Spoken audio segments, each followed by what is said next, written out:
Welcome to Strip Cover Lit, where we squeeze the bigger picture of literature. I'm Adrian Fort, and we are here for the 34th Writer's Quote in the Writer's Quote playlist here on the channel, where we just sort of take something said about writing and try to apply that to our own writers' lives. Today's quote comes to us from Albert Camus, who said, "The purpose of a writer is to keep civilization from destroying itself."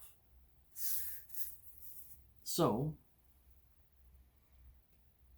it's a light job, you know, uh, a job without very much in the way of expectation, no weight on the shoulders of the writers in the room. But how are we to weigh this assertion? We're going to assume that someone like Albert Camus knew something about what it was that he was talking about, that someone like Albert Camus did not just throw those words around wildly and without care or caution. So how do we weigh Camus' assertion that the purpose of a writer is to keep civilization from destroying itself versus our obligation to tell our story, to tell the story at hand, to tell the story as the story presents itself? I think that a writer's allegiance is to the authenticity of the story, not against the self-immolation of society. Not to the audience and not to the craft. The writer's ultimate obligation is to the authenticity. The writer's ultimate allegiance is to the authenticity of the story and nothing else. So how do we weigh this when we are thinking about what it means to be a writer? And someone such as Albert Camus says that the purpose of a writer is to keep civilization from destroying itself. I think what it says to me is that the overwhelming responsibility of literature is to express those things which might not be expressed otherwise. That can be so simple as the one story that you're telling. So, how is it that a novelization of StarCraft, the RTG game, or RTS game, real-time strategy game, novelizations of that went very popular. Novelizations of Warcraft were for a time very popular. Novelizations based on the Star Wars universe were very popular.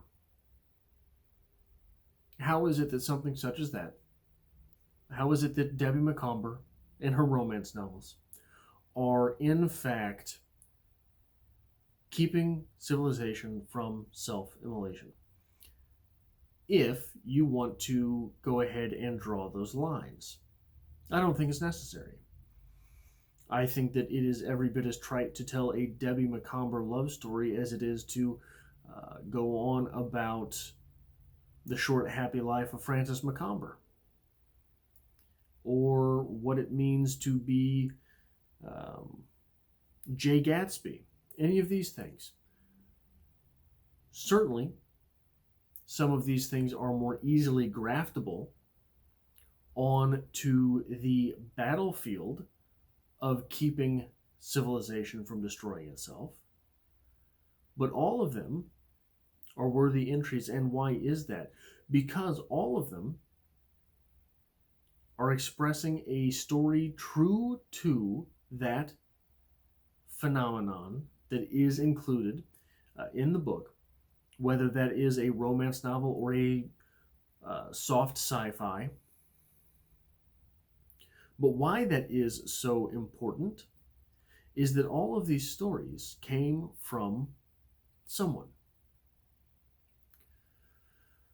It is my opinion that the ultimate minority is the individual. You will never parse things down smaller than the individual. What that means is that there will always be a mob to condemn the individual for being individual, for being individualistic, for being able or willing, or uh, that it is necessary for the individual to stand up for or against something. And something so looked down upon as soft sci-fi, as fantasy, something so bludgeoned as that in the eye of the literati,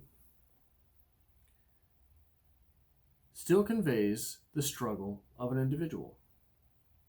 Something as saucy as Debbie Macomber's romance novels still contains the struggle of an individual. And whoever is reading that is owed only one thing, and that is the authenticity of the text, that is the authenticity of those characters employed, that is the authenticity of the language deployed. And why does that raise any text? But what I'm trying to do is, okay, if you don't think that some things are on that grand a scale, I'm trying to say, yes, they are. How does that warrant the Debbie Macomber novel to be in the same discussion for things keeping civilization from destroying itself? And that's because every protagonist that we read, every antagonist that we read, forces us to grapple with our inner being, forces us to grapple with what it means to be us. If I were in this story, would I do that? If I were part of this party, would I do that?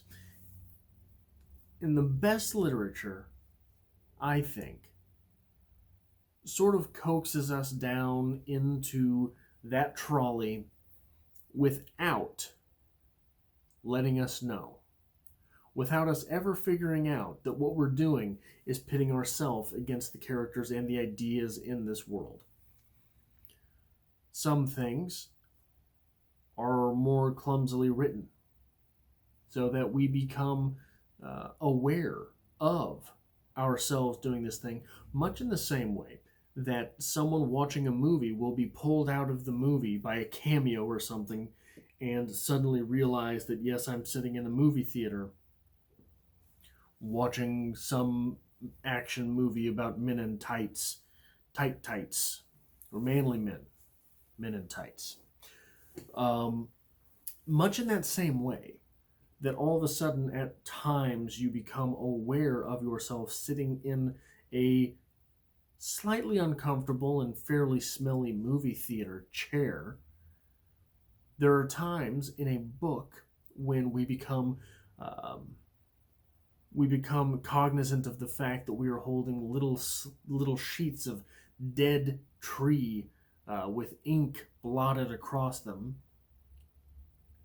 And those moments in literature, I think, are when we find ourselves grappling with ourselves inside the text. Sure, there are times where you come to a word you don't know, or a little bit of one thing Chuck Palahniuk does a lot is he will jar his readers out of a text because the language that he uses or the sentence structures that he uses is very confusing from time to time. But I don't think that jars us out of the text in quite the same way as does realizing that it is our self-insert to the text which is proving problematic in some way. So every time that we have to do that we have to say, hey, I don't think I would make that decision. Hey, I don't know if I would be as strong as this character and be able to stand up against the mob.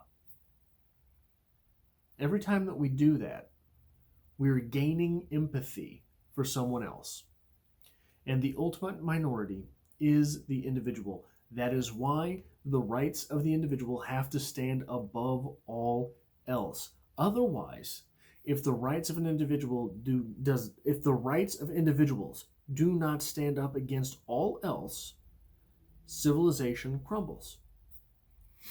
Civilization crumbles. This is why in totalitarian societies, civilization crumbles. This is why ultimately the old-fashioned having a king and a queen crumbled, because they were not cognizant of the individuals. That is the way I believe that Albert Camus is correct in this way. This is all I have for the 34th Writer's Quote here on the channel. I have a Writer's Quote every month. I've got new videos Mondays, Wednesdays, and Fridays. Mondays are for poetry. And I hope to see you here for the very next video on Strip Cover Lit.